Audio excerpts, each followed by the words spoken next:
Naku po, VP Sara nagdeklara. Pres Marcos Romualdez Duterte napasigaw sa galit si Jinping Traidor Chin. Ayan ang pamagatan na bibigyan natin ng reaksyon ngayon na nagmula. Siyempre, itong balitang ito ay nagmula kay News Files at ilalagay ko sa description box ang link ng channel ni News Files para maging updated po kayo sa mga balita na kanyang ilalabas. At siyempre, ito po ang inyong lingkod na si BT na magbibigay ng reaksyon at komento tungkol dito sa videong ating mapapanood ngayon. So wag na natin pagtagalin at sabay-sabay na nating panoorin ang laman ng video na hatid sa atin ni News Files at bibigyan natin ng reaksyon ng balitang ito. Pasok! Ano ninyo? Ano yung tinatago mo? Ba't di nyo sinabi? Alam ko wala kang alam. Umakyat kayo dyan sa Malacanang. Wala kayong alam lahat. Puro bangag. Nagdesisyon na si Vice President Sara Duterte. Tumitindi na kasi at lumalaki ang away ngayon ni Duterte at President Bongbong Marcos dahil sa China. Ayon sa mga pro-Marcos, dapat na di umanong magbitiw sa pwesto si Sara Duterte dahil binabastos na di umano nito ng kanyang ama at kapatid, ang kasalukuyang presidente ng Pilipinas. Ang rason naman kung bakit lalong lumaki ang away ni Duterte at Marcos dahil kumbinsido si Pangulong Marcos Jr. na mayroon ngang pinasok na kasunduan ang nakaraang Duterte administration sa China na umano'y isang gentleman's agreement. Ang sinasabing gentleman's agreement ay may kaugnayan sa BRP Sierra Madre sa Ayungin Shoal para kay Pangulong Marcos. Ang kasunduan na ito ay isang secret agreement. Nagtataka ang Pangulo kung bakit hindi ito naidokumento. Samantalang isang abogado, si dating Pangulong Rodrigo Duterte, giit ni PBBM, wala siyang alam sa sinasabing agreement na ito. Itinanggi ni dating Pangulong Rodrigo Duterte ang umano'y gentleman's agreement niya sa China, pero inamin niyang may usapan na bawal ang konstruksyon sa BRP Sierra Madre. Totoong meron daw na napag-usapan si dating Pangulong Rodrigo Duterte at Chinese President Xi Jinping kaugnay sa paghahatid ng supply sa BRP Sierra Madre sa Ayungin Shoal. Status quo, yan din ang salitang ginamit ni dating presidential spokesperson Harry Roque na unang nagpalutang ng umano'y gentleman's agreement. Ibig sabihin daw niyan, bawal na magdala ng construction materials para kumpunihin ang nangangalawang ng BRP Sierra Madre. Bangamat pareho ng sinasabi si Duterte at Roque, giit ng dating Pangulo, wala silang kasunduan ng China. Nauna nang sinabi ni Pangulong Bongbong Marcos na horrified siya o natatakot sa naturang gentleman's agreement. Sa presko ni Duterte, diretsahan niyang hinamon si PBBM kung gusto raw talaga nitong ipaayos ang BRP Sierra Madre. Bagamat itinanggi ni Duterte ang gentleman's agreement, ang China naman, inamin ito. Iginiit ng China ang pagkakaroon ng gentleman's agreement ng Beijing at administrasyon ni dating Pangulong Rodrigo Duterte kaugnay ng West Philippine Sea o sa... Hindi naman kaya pakululang ng China yan?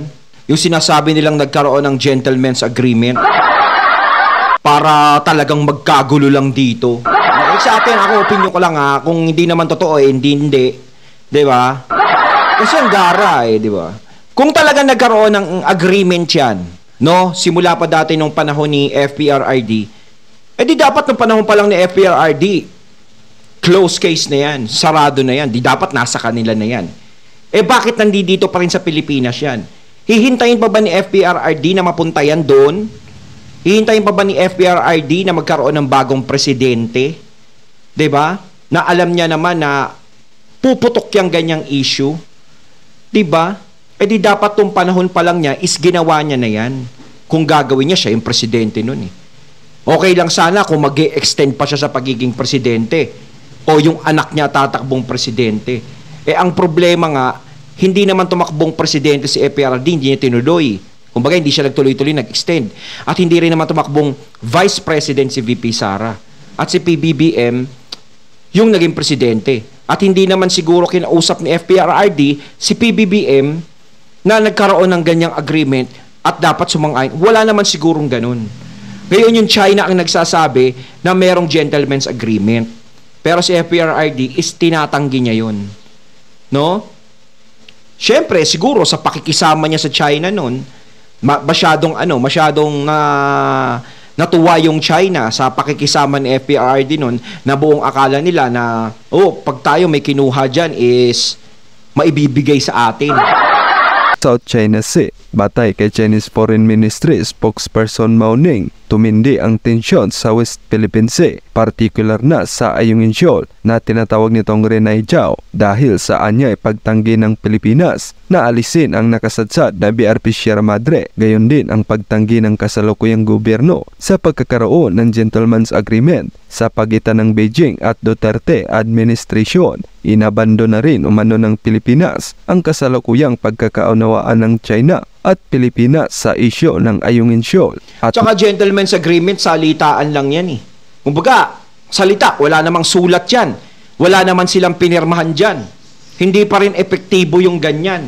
Kumbaga, salitang laway lang naman yan eh. No, baka mamaya iniisip ng China na, sabihin natin meron tayong gentleman's agreement kahit wala. Sabihin natin sa bagong presidente na, okay, meron kaming may kasunduan kami na kukunin namin yung lugar na yan. Kahit na mawala. Diba? Lalong-lalo na ngayon, lumalala yung away ng dalawa. Diba? Ni PBBM, tsaka dito nga, sa side ni FPRRD. Mamaya, sinasamantalan. Ako, kayo makikinig sa mga... Huwag sana kayo magpapa-apekto sa mga ganyan. Ako. Nagpadala ng construction materials sa BRP Sierra Madre, itinanggi ng Malacanang ang pagkakaroon ng pangako ng Pilipinas sa China at aalisin ang barko matapos kumpirmahin ang embahada ng China sa Pilipinas ang sinasabing gentleman's agreement na umano'y pinasok ng Duterte administration sa China hinggil sa Ayungin Shoal. Kabilang sa natanong ng Pangulo, ano ba ang pinangako ng Duterte administration sa China? What did you compromise? Ano yung pinamigay ninyo? Bakit nagagalit sa atin ang kaibigan natin sa China? Dahil may hindi kami sinusunod. Ano yung dapat namin gawin? Anong laman ng secret agreement na yan? Tawag nila gentleman's agreement. Tawag ko dyan, secret agreement. Hindi namin alam. Walang dokumento. Sabi ni Pangulong Marcos, masamang desisyon daw na isekreto ang anumang kasunduan sa ibang bansa dahil nalalagay sa alanganin ang Pilipinas. Mali yung ginawa ninyo. Ano yung tinatago mo? Bakit hindi mo sinabi? What are you hiding? Why was it secret? Kaya kung anumang foreign policy ang pinatutupad ni Pangulong Marcos ngayon, kaugnay sa South China Sea o West Philippine Sea, ay pagpapanatili lang daw na kapayapaan at pagsusulong sa ating national interest. Ayon pa kay Duterte, kung pagpipilitan niya ay maaaring maglunsad ng giyera ang China at maaaring matunaw ang Pilipinas. Ang pagkaintindi ko that there will be trouble if we insist on our own way. China will go to war. Ikaw bilang Pilipino, handa ka na ba sa oras na magkagera ang Pilipinas at China? Sa inyong palagay, dapat nga bang bumaba si Vice President Sara Duterte sa pwesto dahil sa lumalaking away ng kanyang ama at ng Pangulo? Isulat ang inyong reaksyon at komento. Hindi naman kasi hindi naman kasi konektado doon yung pagiging Vice President niya sa away nung dalawa tungkol dyan sa West Philippine Sea na yan. Pero sige. May punto na rin siguro si PBBM doon sa tinatanong niya. Siyempre, kung wala ka talagang alam, hindi mo talaga alam, is mahirap yun. Is kailangan malaman niya kung bakit nagkakaganyan yung China sa atin. Pero nung panahon pa lang ni FPRRD talaga, is ganyan na ang China sa atin. 'Di ba?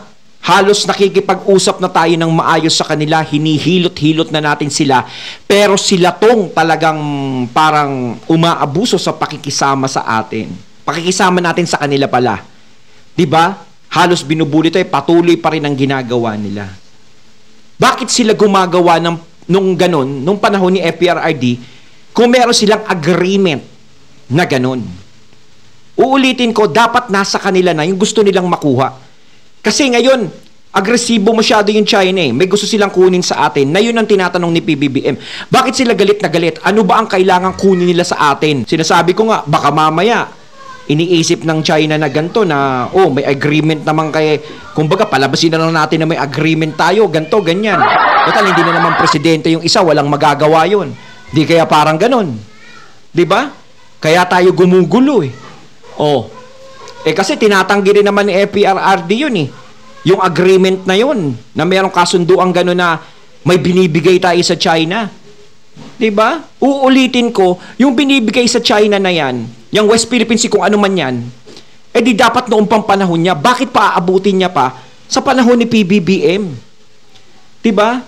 Dapat hindi niya na pinaabot yan dahil sasabit siya dyan. Malaking problema yan. Kasi hindi natin alam, baka mamaya gumagawa lang ng ganyan yung alam nyo na.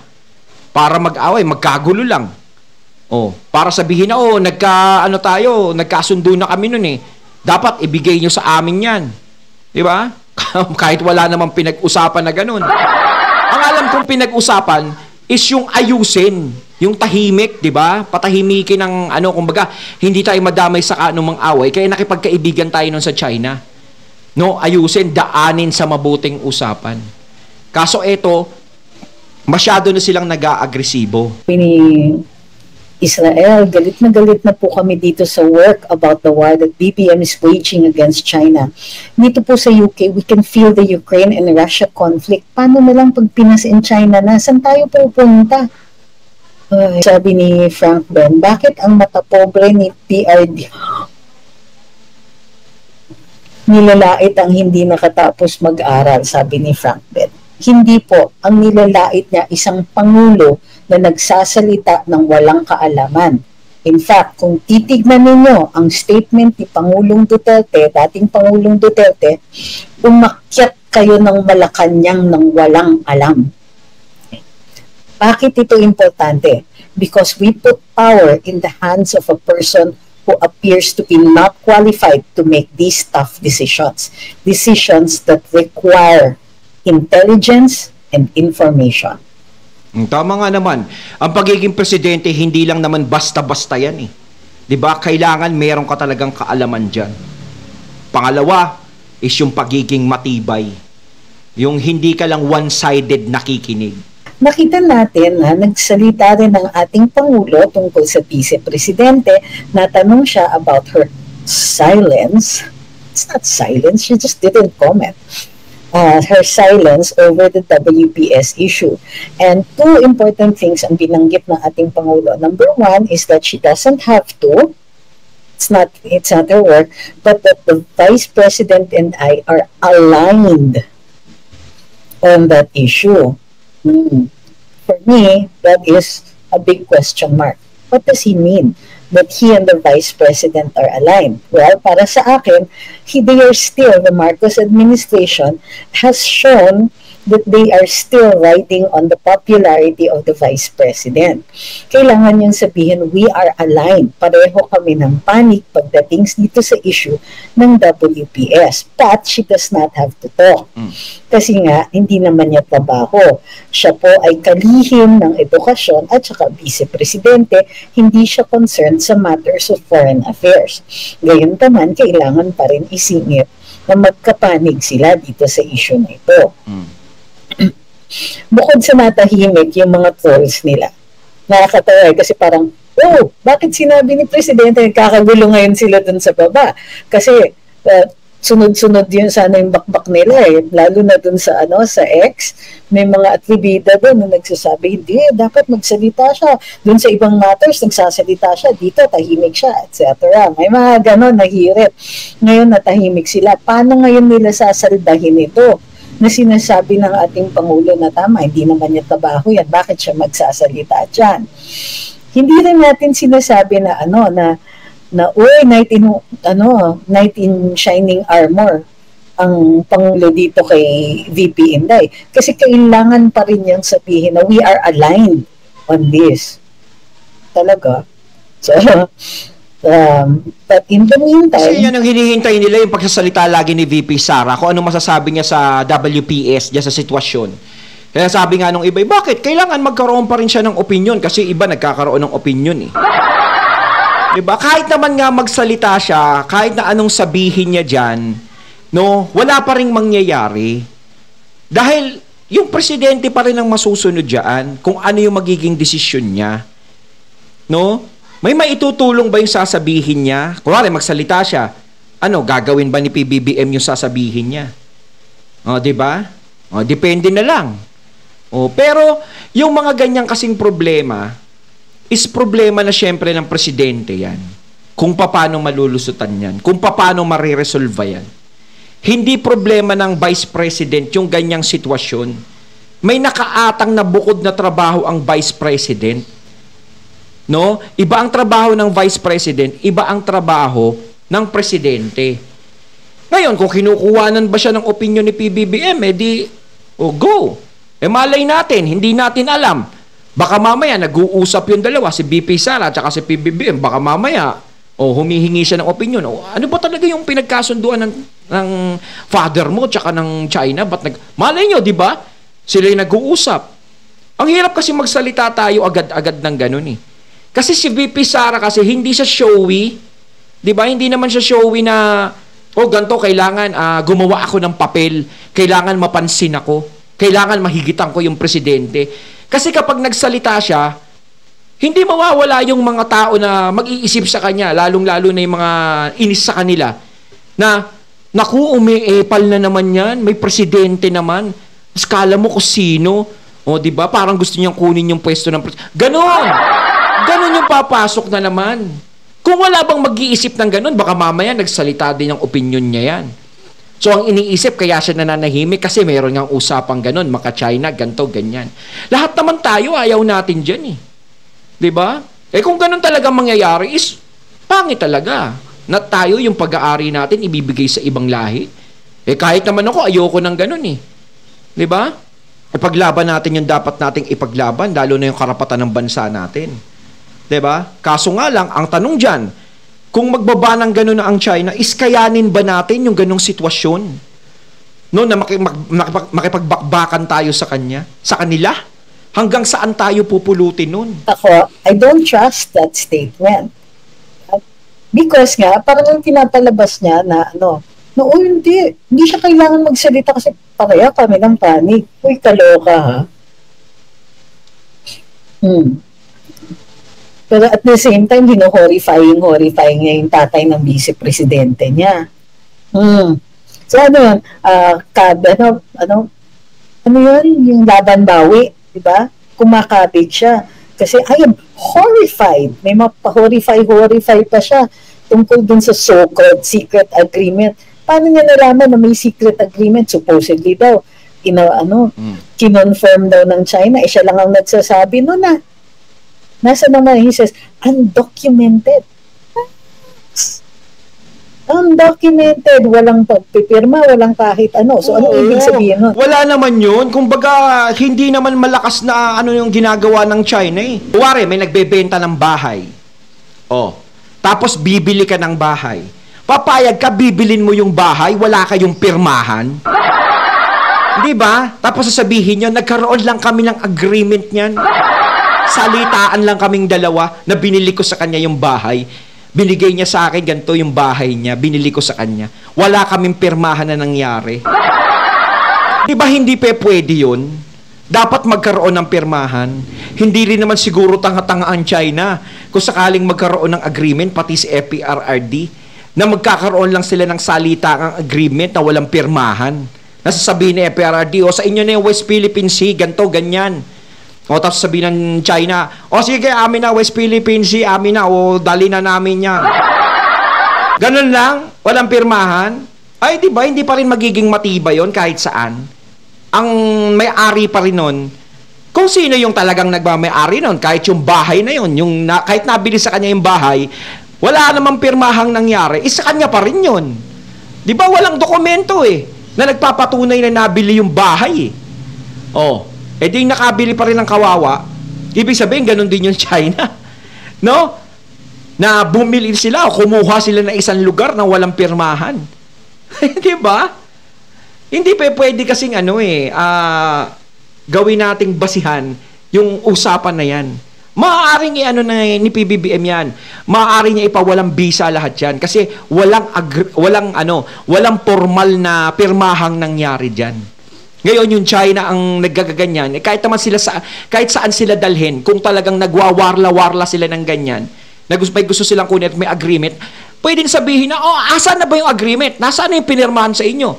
Pinirmahan ninyo o pinirmahan ni FPRRD na ibinibigay sa inyo yan o meron kayong kasunduan na ganyan.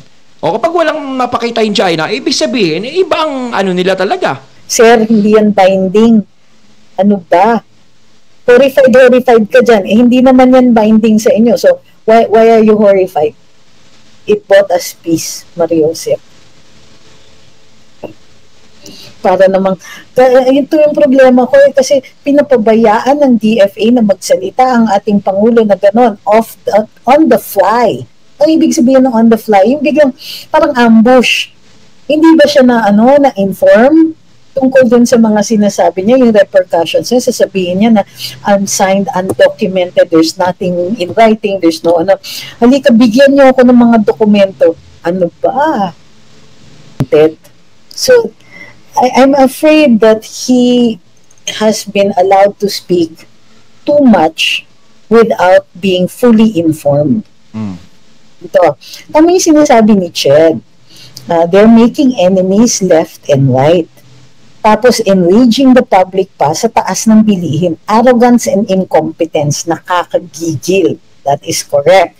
Lumabas na lahat ng mga surveys. At indicative dito sa mga surveys na ang primary concern ng taong bayan ay yung pagtataas ng presyo, lalong-lalo na sa mga basics, pagkain, tubig, kuryente, transportation, at kakulangan, and internet, at kakulangan ng trabaho. Ayun, natating natunghayan ng video na nagbula kay News Files at syempre natunghayan natin si Attorney Trixie. Ayan ha, talagang yun ang numero 1 nating problema eh. Yung pagtaas ng mga bilihin kahit yung pamasahe sobrang taas na. Pataas ng pataas. Doon sa mga mayayaman, di naman sila naapektuhan dyan eh. Kaya okay lang sa kanila magtaasan. Pero syempre, ang nakakaranas niyan talaga ay yung mga kababayan natin. Kayong lahat. Kaya kayo mga katunay, anong masasabi nyo tungkol dito? Yan, sa agreement na yan. Comment lang po kayo sa comment box. So once again, I'm BT and I'm out. Peace.